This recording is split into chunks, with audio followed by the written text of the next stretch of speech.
We have come to a point in RWBY now where we're not sure who our heroes are, or who we can trust. Of course, there is the fact that, well, we can trust the good guys, simply because they are defined as good guys. But even good guys have to have a dark side.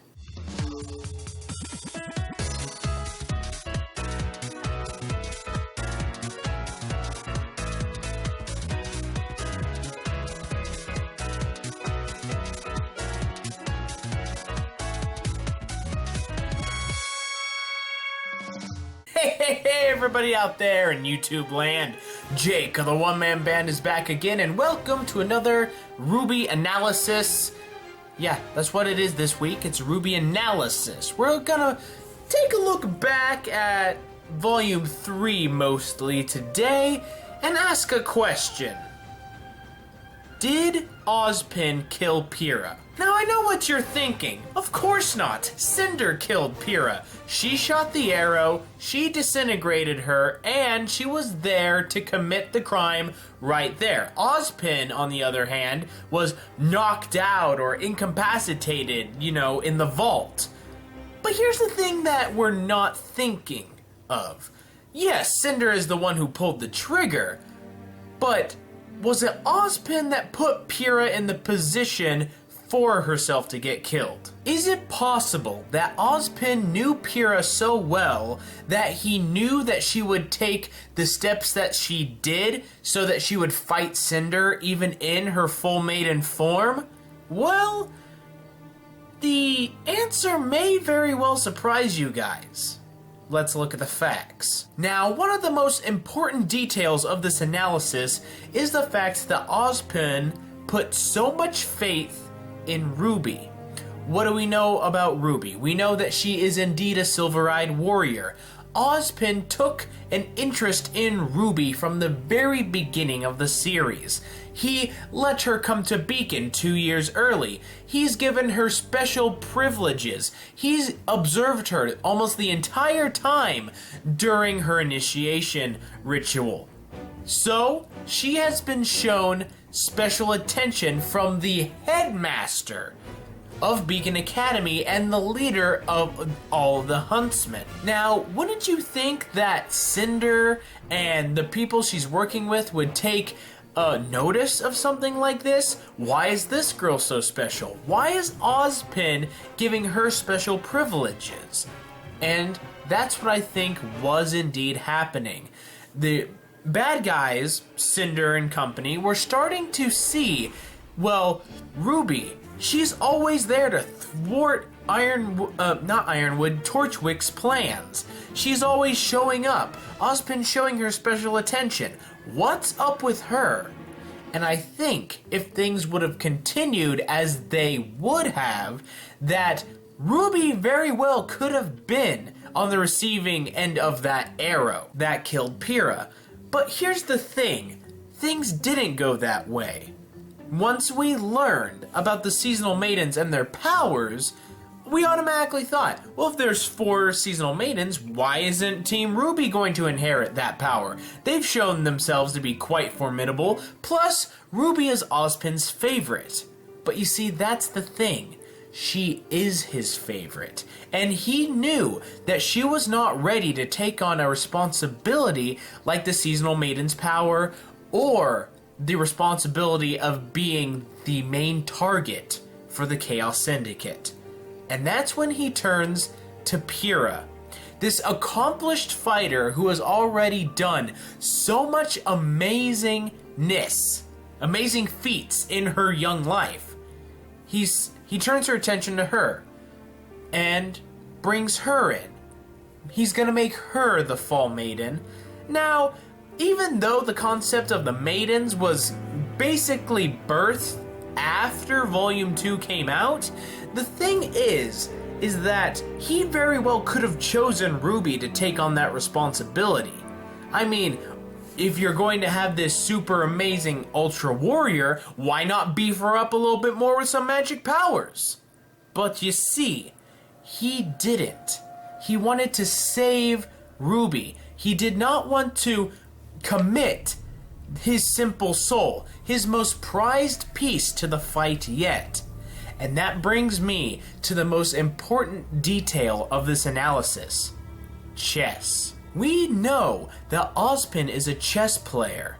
Ozpin, who made the relics of the initiation chess pieces. He uses lingo associated to chess. Crow addresses information to him using chess terms.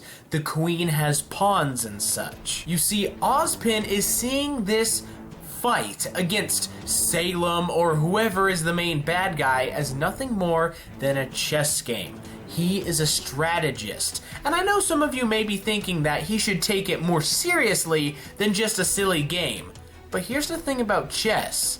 It's one of the most strategic board games you can muster, that you can have. You need to know how to use every single one of your pieces correctly, and if you make one wrong move, it can end the game for you.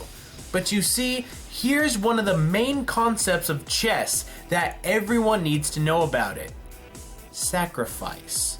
You need to be willing to sacrifice your pieces in order to move other pieces to submit the enemy king. Sometimes you have to sacrifice a pawn to save a rook, or you need to sacrifice a bishop to save the queen. And sometimes you even have to sacrifice one of your most powerful and well-known pieces in order to save one that you think will become something bigger, something better. And I think that may be what he may have done with Pyrrha.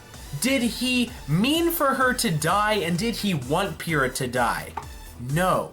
He simply wanted to give the Chaos Syndicate a scapegoat, a decoy, someone to bend their attention away from RWBY and make them look at her. And he knew that she would be the most capable of surviving an interaction with these people than anyone else. We've seen what happened to the other members of the main cast that pretty much came across these people. Yang was almost defeated by Mercury during the finals round. She would if Mercury wasn't supposed to be hurt during the match. Ozpin even goes out of his way to fight Cinder on his own, telling Pyrrha to get out of there and to get more powerful pieces there in order to help him. He didn't truly know what Pyrrha would do after that. He didn't know that she would be willing to stay behind to try to stop Cinder. Did he maybe think it would happen? Yes. Ozpin's a very smart guy.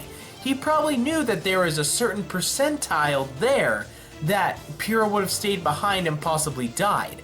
But he also knew that there was a percentage of her actually going and surviving. What I'm trying to get at here, guys, is that Ozpin may not have pulled the trigger, but he may have eased Pyrrha into the position that she was in that allowed her to be killed. But does that make Ozpin a bad person or a bad guy? No. He's simply being what he is, a leader, a strategist. And in a war, especially a war with mind games, spies, and secrets, you have to be willing to make sacrifices. You have to be willing to risk pieces in order to move other pieces into a more agreeable positions. There's one more chess analogy I want to make that may justify what I'm trying to say. Think of it this way. If RWBY is a pawn, but is almost to the enemy side of the board, but she's almost about to be taken out by an enemy piece, and the only piece that you have that can save that pawn is a rook. But if you get that pawn to the enemy team side, it will then become a queen piece, the most powerful piece in your arsenal. So what do? You sacrifice your rook piece and allow the pawn that was there to ascend to a queen piece. But hey, that's just my analysis. And the real question now is, what do you guys think? Hey there, everybody. Thanks for watching the video. I hope you enjoyed. If you did, be sure to leave a like and maybe subscribe, only if you feel inclined to. And check out some other videos that I've done if you haven't already. And hey, leave any comments or questions down below that you think may contribute to this theory or contradict this theory. And be sure to check out my links up there to Twitter, Facebook, Patreon, whatever you guys want. They're going to be down in the description. And I'll see you guys next time I'm out there in YouTube land. Be a good person, tip your waitresses, keep moving forward, and I'll see you then.